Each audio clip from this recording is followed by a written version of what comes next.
Okay, I'm actually going to attempt to explain why the main method works, why adding the negated conclusion to the premises and then trying to derive using UI and EI a set of inconsistent schemata proves that the argument is valid.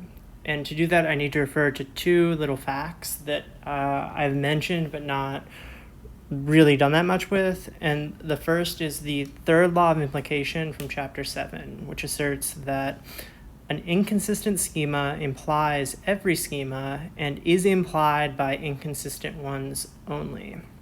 Okay, the second part of that an inconsistent schema is only implied by other inconsistent schemata is the important bit here.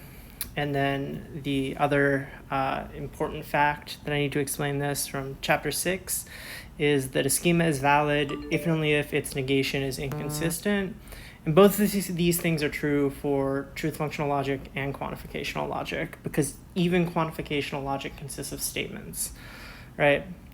And so when I said, oops, I'm missing an A there, in the video that quantifiers or quantificational schemata imply their instances, what that means is, I drew the arrow like this, the conditional arrow, to show you that was an implication, and these conditional arrows here, like what is asserted here and here, is true provided that we obey the restrictions on UI and EI. So when we use UI and EI, we are deriving instances, new schemata that are implied by our quantificational schemata, right?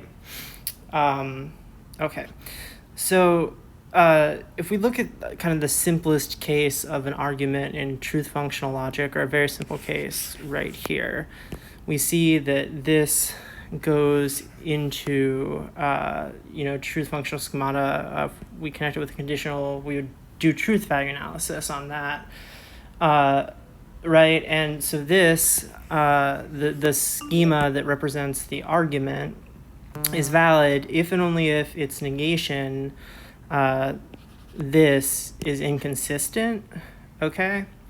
And so we can apply one of our equivalency rules to this from chapter 7, the negation of the conditional that represents our original argument.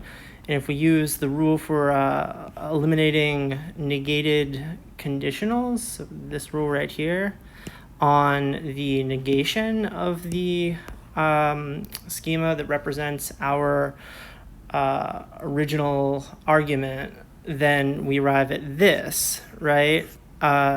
It's just the negation of that is equivalent to the premises conjoined with conjoined with the negated conclusion, right?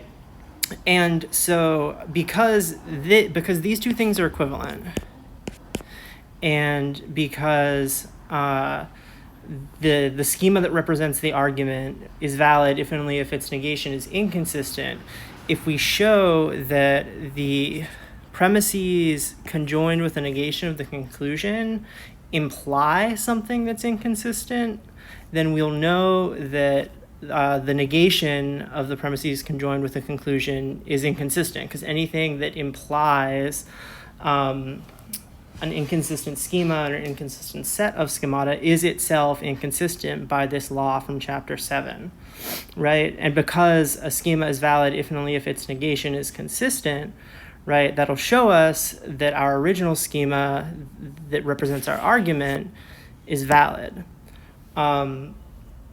And yeah, so consequently, if we add the negated conclusion to the premises and we use UI and EI to show that those premises imply something that is inconsistent, then we know because the negated conclusion added to the premises is equivalent to the negation of the schema that represents the whole argument. It is just faster to negate the conclusion than to, go and do this equivalence transformation. Because we know that if that comes out inconsistent, or if it implies something inconsistent, if when we use UI and EI, we get something from it that is inconsistent, our original argument must be valid. And so that is why we do what we do in the main method. Hopefully that makes sense. I've recorded like 20 videos in the past 24 hours where I try to explain this in a way that would actually be comprehensible. I really hope I got it right this time.